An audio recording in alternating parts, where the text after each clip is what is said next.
Salut! Bun venit pe canalul nostru de YouTube. Numele meu este Gino, iar astăzi voi prezenta telefonul Samsung Galaxy S9 Plus.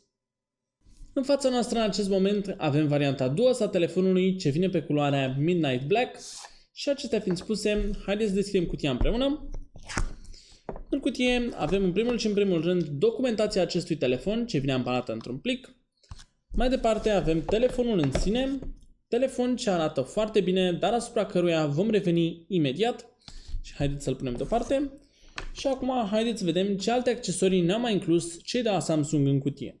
În primul și în primul rând avem două adaptoare, un adaptor de la micro USB la USB tip C și mai avem un adaptor de la USB tip A la USB tip C.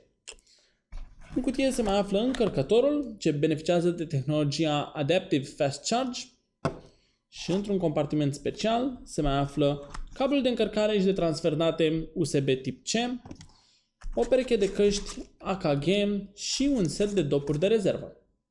Samsung Galaxy S9 Plus se bucură de același design modern ca și S9, beneficiind de câteva adiții, cum ar fi, pe partea din spate, camera duală. Astfel, avem o cameră foto cu un senzor de 12 megapixeli, cu f variabil de la 1.5 la 2.4 și o lentilă echivalentul a 26 de mm, iar cea de-a doua cameră este echipată tot cu un senzor de 12 megapixeli, dar de această dată avem un f fix de 2.4 și o lentilă echivalentul a 52 de mm pentru portrete. Camerele sunt ajutate de un blitz LED, iar tot pe partea din spate a telefonului avem și senzorul de amprentă, precum și cel pentru monitorizarea ritmului cardiac.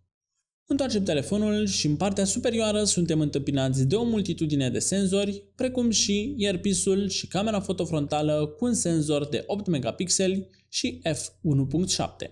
Ecranul lui S9 Plus este ceva mai mare, având o diagonală de 6,2 inch și o rezoluție de 2960 pe 1440. Telefonul este înconjurat de o ramă metalică, pe partea lateral dreaptă avem butonul On-Off, iar pe partea lateral stângă se află cele două butoane pentru volum, precum și butonul dedicat asistentului vocal Bixby. În zona superioară a telefonului avem sertarul cartelelor SIM, precum și un microfon secundar pentru anularea zgomotului de fundal, iar pe partea inferioară a telefonului se află portul jack de 3,5 mm pentru conectarea unei perechi de căști, portul USB Type-C pentru încărcare și transfer date, microfonul principal pentru preluarea apeluri și difuzorul.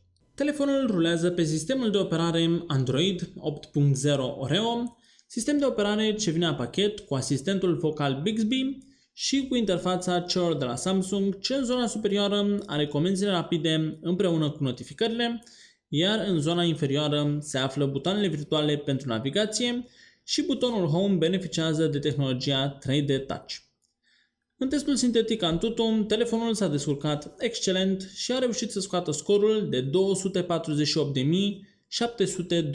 de puncte, iar în Geekbench 4, în testul Single Core, telefonul a reușit să scoată 3.737 de puncte și în testul Multicore 8.903 puncte.